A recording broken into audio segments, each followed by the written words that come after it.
Hello everyone, আপোনালোকে জানে যে এডিআৰই সিলেবাস অলৰেডি যোৱাকালি পাবলিশ কৰা হৈছে মই অলৰেডি ভিডিও বনাইছিলো তো এডিআৰই সিলেবাস লৈ আপোনালোকৰ মনত বহুতখিনি প্ৰশ্ন আছে তো ইয়াক লৈ আমি আজি এক্সাম ষ্ট্ৰেটেজি সম্বন্ধে আলোচনা কৰিম যে কি পঢ়িব লাগিব কি এৰিব লাগিব কেনেকৈ প্ল্যান বনাব লাগিব তো গোটেইখিনি আমি চাম তো ভিডিওটো স্কিপ নকৰিব গোটেইখিনি চাব পোনপ্ৰথমে আমি সিলেবাস সম্বন্ধে অকমান আলোচনা কৰিলম যেহেতু নেগেটিভ মাৰ্কিং দিছে তো নেগেটিভ মাৰ্কিংৰ কথা আলোচনা কৰাৰ পিছত এক্সাম ষ্ট্ৰেটেজি আলোচনা কৰিম যে কোন সাবজেক্টৰ কি টপিক পঢ়িব কি এৰিব কোনখন কিতাপ পঢ়িব কি কৰিব লাগিব গোটেইখিনি কথা এটা ভিডিওতে সমাপ্ত কৰিম সো আৰম্ভ কৰিছো তো পোনপ্ৰথমে আমি চাইলম যে গ্ৰেড 3 পোষ্টৰ কাৰণে আপোনাৰ সিলেবাস কি দিছে গ্ৰেড 3 পোষ্টৰ কাৰণে মুঠ 150টা কোৱেশ্চন থাকিব ঠিক আছে 175 মাৰ্কৰ ঠিক আছে তাৰে ভিতৰত সোশ্যাল ষ্টাডিজ 30টা কোৱেশ্চন আৰু জিকে হৈছে 35টা কোৱেশ্চন দ্যাট মিন্স আমি কি বুজি পালো জিকে কেটা কোৱেশ্চন থাকিব জেনাৰেল ষ্টাডিজ আৰু হৈছে আপোনাৰ সোশ্যাল ষ্টাডিজ এই দুটা মিলাই হৈছে 65 মাৰ্কস ঠিক আছে তাৰ পিছত আহি গল আপোনাৰ logical reasoning and mental ability মানে ৰিজনিংত কিমান আহি গল ৰিজনিংত হৈ গল 20 মাৰ্ক ঠিক আছে তাৰ পিছত আহি গল আপোনাৰ জেনাৰেল ম্যাথমেটিক্স কিমানটা কোৱেশ্চন থাকিব 30টা কোৱেশ্চন থাকিব ঠিক আছে ম্যাথছত 30টা কোৱেশ্চন মনত ৰাখিব ঠিক আছে তাৰ পিছত হৈ গল আপোনাৰ জেনাৰেল ইংলিশত 10টা কোৱেশ্চন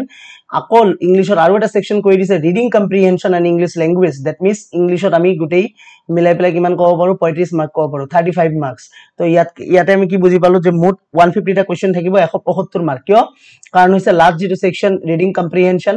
এণ্ড ইংলিশ ল্যাঙ্গুৱেজ ইয়াতে আপোনাৰ 25টা কোৱেশ্চন থাকিব যত 2 মাৰ্ক থাকিব ঠিক আছে তো 2 মাৰ্ক হলে 50 মাৰ্ক আৰু বাকি 1 মাৰ্ক থাকিব নেগেটিভ মাৰ্কিং ডেফিনেটলি আছে কিমান আছে 0.25 দ্যাট মিন্স 4টা কোৱেশ্চন ভুল কৰাৰ লগে লগে আপোনাৰ 1 মাৰ্ক কিন্তু কাটি লোৱা হ'ব এটো বি কেয়াৰফুল থাকিব আৰু এই সিলেবাসখন কি হয় এটো হৈছে ডিগ্ৰী লেভেলৰ হয় ঠিক আছে ডিগ্ৰী লেভেলৰ পিছত আহি গল আপোনাৰ HSLC level that means higher secondary লেভেলৰ সেম সিলেবাস প্ৰায় একে ধৰণৰ কি সোশ্যাল ষ্টাডিজ 30টা কোৱেশ্চন জেনাৰেল নলেজ 30টা question logical reasoning and mental ability 20টা কোৱেশ্চন জেনাৰেল ইংলিশ 35টা কোৱেশ্চন জেনাৰেল ম্যাথমেটিক্স 35টা question that means high secondary লেভেলে যেটো পৰীক্ষা দিব তাত ম্যাথছ আহি গল 5টা কোৱেশ্চন বেছি দ্যাট মিন্স 35টা কোৱেশ্চন ঠিক আছে বাকি আপোনাৰ ইংলিশৰ ক্ষেত্ৰত কি দিয়া আছে ইংলিশৰ ক্ষেত্ৰত আছে আপোনাৰ অনলি জেনাৰেল ইংলিশ হাই সেকেন্ডাৰী লেভেলত আপোনাৰ কম্প্ৰিহেনশন নাথাকে অনলি জেনাৰেল ইংলিশ থাকিব তো হৈ গল বাকি ড্ৰাইভাৰ পোষ্ট ইয়াতে কিমান কোৱেশ্চন থাকিব 150টা কোৱেশ্চন থাকিব 150 মাৰ্ক দ্যাট মিন্স 2 নম্বৰীয়া কোৱেশ্চন নাই ইয়াত আৰু ড্ৰাইভাৰ পোষ্টৰ কাৰণে same syllabus social studies general knowledge logical reasoning mental ability general English general mathematics and road transport that means ড্ৰাইভাৰৰ কাৰণে আপোনালোকে ৰোড ট্ৰান্সপোৰ্ট এই সেকশনটো নতুনকৈ পঢ়িব লাগিব যত 20টা কোৱেশ্চন থাকিব ঠিক আছে তো বুজি পালে কথাখিনি তো এতিয়া কথা হল গ্ৰেড 3 পোষ্টৰখিনি গল গ্ৰেড 3 পোষ্টৰ পিছত আহিম আমি গ্ৰেড 4 পোষ্টলৈ তো গ্ৰেড 4 পোষ্টৰ কি আছে সিলেবাস গ্ৰেড 4 পোষ্টৰ কিন্তু সেকশনাল কোনো মাৰ্কস তেওঁলোকে ডিস্ট্ৰিবিউট কৰা নাই সিলেবাস অকল 4টা লিখিছে ইয়াৰে 5খন সিলেবাস লিখিছে English social study mathematics general knowledge mental ability and logical reasoning that means 5টা সেকশন আছে যত মাৰ্কস ডিস্ট্ৰিবিউশন কিন্তু নাই কিন্তু গ্ৰেড 3 এটা ভাল হৈছে কি মাৰ্কস ডিস্ট্ৰিবিউশন আছে এটা ভালো হৈছে আৰু কেয়াৰফুল থাকিব লাগিব যেটো মাৰ্কস ডিস্ট্ৰিবিউশন আছে দ্যাট মিন্স কি আমাৰ সেই টপিকবোৰ গোটেইখিনি কভাৰ কৰি যাব লাগিব নহলে দিগদাৰ হৈ যাব আৰু যেটো ল্যাঙ্গুৱেজ কোৱেশ্চন পেপাৰৰ ল্যাঙ্গুৱেজ হৈছে কি আসামিজ ল্যাঙ্গুৱেজৰ কোৱেশ্চন থাকিব বেঙ্গলী থাকিব ইংলিশ থাকিব বড়ো থাকিব হিন্দী থাকিব ঠিক আছে তো সময় কিমান পাব সময়ৰ ক্ষেত্ৰত অকমান ভাল দিছে যে গ্ৰেড 3 পোষ্টৰ কাৰণে 3 ঘণ্টা সময় আৰু গ্ৰেড 4 পোষ্টৰ কাৰণে 2 ঘণ্টা 30 মিনিট আঢ়ৈ ঘণ্টা সময় পাব যত 135টা কোৱেশ্চন থাকিব তো সিলেবাস সম্বন্ধে অলৰেডি বহুতে ভিডিও বনালে মই বনাইছিলো এটা মেইন যেটো কথা এটো লৈ আলোচনা কৰো যে আমি পঢ়িম কি তো ঠিক আছে তো ফাৰ্স্ট আমি চাম যে সোশ্যাল ষ্টাডিজ সোশ্যাল ষ্টাডিজৰ কাৰণে মুঠ 30টা কোৱেশ্চন আছে 30টা নহয় জানো এবাৰ চাই লম আমি যে সোশ্যাল ষ্টাডিজৰ কিমান কোৱেশ্চন আছে এটা চাওক সোশ্যাল ষ্টাডিজ 30টা ইয়েস তো এই সোশ্যাল ষ্টাডিজৰ কাৰণে কি কৰিব এনসিইআৰটি বা এসসিইআৰটি ক্লাস 5 ৰ পৰা 10 লৈকে আপোনালোকে পঢ়ি দিয়ক যিসকলে ইংলিশ মিডিয়াম তেওঁলোকে এনসিইআৰটি কিতাপ ফলো কৰক যিসকলে আসামিজ মিডিয়ামৰ পৰা ব্যাকগ্ৰাউণ্ড তেওঁলোকে এসসিইআৰটি কিতাপ ফলো কৰক কিমান ক্লাস 5 ৰ পৰা ক্লাস 10 লৈকে কিতাপ সংগ্ৰহ কৰক আৰু কৰি নহলে যদি পিডিএফ সংগ্ৰহ কৰিব পাৰে তেতিয়া হৈ যাব ইয়াৰ পৰা 5 to 10 ৰ যিখিনি মেইন আপোনাৰ টপিক আছে সোশ্যাল ষ্টাডিজ সেই টপিকবোৰ কভাৰ কৰক আৰু মই এক সিৰিজ আৰম্ভ কৰিম সোশ্যাল ষ্টাডিজ যোৱা এডিআৰই 1 তো এটো কৰিছিলো সোশ্যাল ষ্টাডিজৰ সিৰিজ এটা কৰা হৈছিল কিন্তু এডিআৰই 1 ত মাৰ্কস ডিস্ট্ৰিবিউশন নাছিলে যাৰ কাৰণে অলপ কমকে ভিডিও প্ৰভাইড কৰিছিলো কিন্তু এই বছৰ যেটো 30টা কোৱেশ্চন ক্লিয়াৰলি মেনশন কৰি দিছে সো সোশ্যাল ষ্টাডিজৰ ওপৰত কিন্তু গুৰুত্ব প্ৰদান কৰাটো ভেৰি ইম্পৰ্টেন্ট হৈ পৰিল সো সোশ্যাল ষ্টাডিজৰ এটা ভিডিও সিৰিজ মই আৰম্ভ কৰিম আকৌ চিন্তা কৰিব নালাগে কেনেকৈ পঢ়িব লাগিব টেলিগ্ৰাম চেনেলৰ লিংক ডেসক্ৰিপচন বক্সত আছে টেলিগ্ৰাম চেনেলত জয়েন কৰি লব ঠিক আছে ক্লাস শেষ হোৱাৰ পিছত মই পিডিএফ টো টেলিগ্ৰামত প্ৰভাইড কৰি দিম ঠিক আছে সোশ্যাল ষ্টাডিজৰ কথা আলোচনা কৰিলো সোশ্যাল ষ্টাডিজ অনলি এখিনি কৰক এনসিইআৰটি এণ্ড এসসিইআৰটি 5 to 10 সিম্পল কথা ইয়াতকে বেছি চাবৰ দৰকাৰ নাই নেক্সট আমি আহি যাও জেনাৰেল নলেজ এটা জেনাৰেল নলেজৰ পিছত বহুত কথা আহি গল জেনাৰেল নলেজত তো কাৰেন্ট অ্যাফেয়াৰ্স লিখা নাই বহুতৰ মনত প্ৰশ্ন কাৰেন্ট অ্যাফেয়াৰ্স নাথাকিব নেকি ডেফিনেটলি থাকিব কাৰেন্ট অ্যাফেয়াৰ্স কিয়নো যদি আপোনালোকে সিলেবাসখনৰ এটা লাইন মানে ফলো কৰিছে তেতিয়া হলে চাব পাৰিব লাইনটো মই দেখুৱাই দিও কি লিখিছে ইয়াৰে যে the number of question topic এটা আছিলে হয় the number of questions mentioned on the above table and different subject or topics indicate approx the actual number of question in the question paper may vary slightly ঠিক আছে that means কি কৈছে যে question paper যে যত মানে marks distribution কৰি দিছে যে সোশ্যালিস্ট 30টা জিকে 35টা বা ম্যাথ 30টা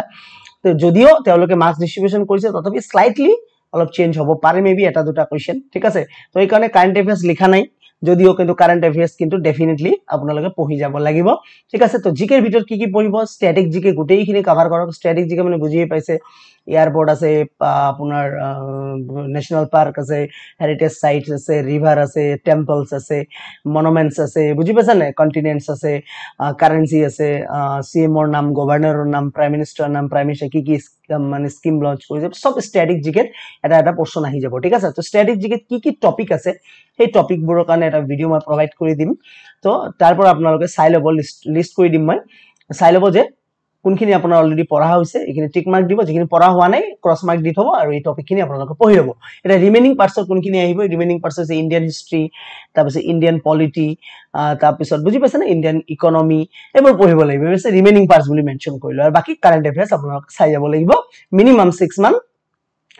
6 মান আৰু পাৰিলে ম্যাক্সিমাম 1 ইয়াৰ আপোনালোকে চাই যাব ঠিক আছে তো জেনাৰেল নলেজৰ কথা আলোচনা কৰিলে জেনাৰেল নলেজৰ কিতাপ যদি বিচাৰে কি কিতাপ যদি আপোনালোকে কয় তেতিয়াতো মই ডেফিনেটলি লুইসেন্টৰ কথা কম ঠিক আছে কিন্তু এতিয়া সময় যেটো 2-2.5 মাহ আছে তো এতিয়া কি কও এটা কিতাপৰ কথা একো মই ক্লিয়াৰলি মেনশন নকৰো আপোনালোকে আসাম ইয়াৰ বুকখন লৈ ল'ব যদি আছে লগত আছে ডেফিনেটলি আৰু লুইসেন্টৰ কিতাপখন লৈ ল'ব ঠিক আছে এই দুখন কিতাপ পঢ়িলে হৈ যায় বুলি ভাবো বাকি আপোনালোকে টপিক হেৰিত সাৰ্চ কৰি গুগলত সাৰ্চ কৰি পঢ়িব পাৰে তো মই যিখিনি টপিক আপোনালোকে ইউটিউবত এটা ভিডিও দি দিম যে কি টপিক পঢ়িব লাগিব সেই টপিকবোৰ আপোনালোকে সাৰ্চ কৰি ল'ব ঠিক আছে কিছু টপিক মই টেলিগ্ৰামত দিয়াৰ চেষ্টা কৰিম দি থাকো টেলিগ্ৰামত আপোনালোকে এখিনি ফলো কৰিলে হ'ল টেলিগ্ৰামৰ লিংক ডেসক্ৰিপশনত আছে ঠিক আছে জেনাৰেল নলেজৰ পিছত জেনাৰেল ম্যাথমেটিক্সৰ কথা আলোচনা কৰো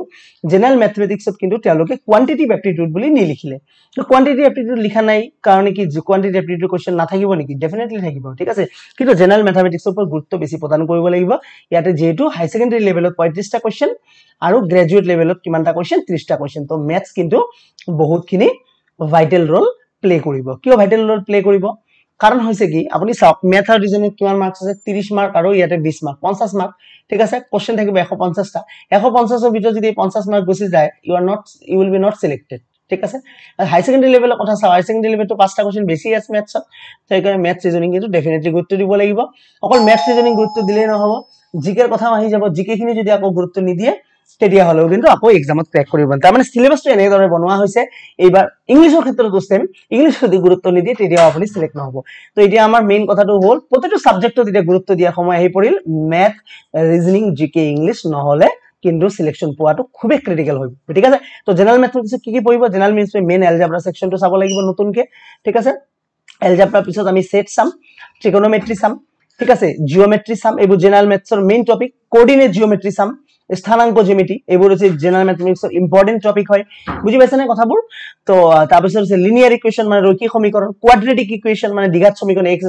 bx + c = 0 এইবোৰ চাব লাগিব জেনাৰেল ম্যাথমেটিক্সৰ মেইন টপিক এপিজিপি এইবোৰ মেইন টপিক হয় ঠিক আছে পাৰমুটেশন কম্বিনেশন এইবোৰ মেইন টপিক এটা কোয়ান্টিটেটিভ এপ্টিটিউডৰ ভিতৰত কোনবোৰ টপিক আহে নাম্বাৰ সিস্টেম আহে পাৰ্চেন্টেজ আহে ৰেশিও প্ৰপৰচন আহে প্ৰফিট এণ্ড লছ আহে তাৰ পিছত আপোনাৰ হেৰি আহে কি বুলি কয় স্পীড টাইম ডিসটেন্স আহে এইবোৰ টপিক আহে কোয়ান্টিটেটিভ এপ্টিটিউড কিন্তু ডেফিনেটলি সেইবোৰ পঢ়িব লাগিব এটাও মিস কৰিব নোৱাৰো যদিও জেনাৰেল ম্যাথমেটিক্স বলি লিখিছে তো গুটেইখিনি খামৰি এবাৰ আমাৰ প্ৰ্যাকটিছ কৰি যাব লাগিব তো জেনাৰেল ম্যাথমেটিক্সৰ কাৰণে একো চিন্তা নাই চেনেলত একদম 100% আমি মই প্ৰিপাৰেচন কৰাই দিম ঠিক আছে 70% ভিডিও প্ৰভাইড কৰা আছে অলৰেডি প্লেলিষ্ট এটা ফ্ৰী কমপ্লিট ম্যাথমেটিক্স বুলি কিন্তু ভিডিও মডিফাই কৰিব লাগিব ঠিক আছে যেটো প্ৰিপাৰেচন বহুত বেলেগ লেভেলত হ'ব তো এই কাৰণে মই অলপমান মডিফাই কৰিম ভিডিওবোৰ ষ্টাৰ্টিংৰ পৰা মই প্ৰভাইড কৰা আৰম্ভ কৰিম তো আপোনালোকে চাব ম্যাথমেটিক্সটো কভাৰ কৰাই দিম একো চিন্তা কৰিব নালাগে বাকি ম্যাথছৰ পিছত আমি আহি যাম logical reasoning and mental ability reasoning খিনি জানে আপোনালোকে logical reasoning and mental ability that means ৰিজনিংৰ গোটেইখিনি পঢ়ি যাব কোডিং ডিকোডিংৰ পৰা আৰম্ভ কৰি blood relation direction senses mirror image dice বুজি পাইছে নে সিলক্সটো পঢ়ি যাব ইনইকুয়ালিটি খিনি পঢ়ি যাব ঠিক আছে এইবোৰ পঢ়ি যাব আৰু হৈছে স্টেটমেন্ট স্টেটমেন্ট এণ্ড এজাম্পশন যেটো মেন্টাল এবিলিটি বুলি এটা মেনশন আছে টপিক সো স্টেটমেন্ট চাই যাব statement assumption statement and arguments এই টপিকবোৰ আপোনালোকে চাই যাব লজিক্যাল ৰিজনিংৰ পিছত ঠিক আছে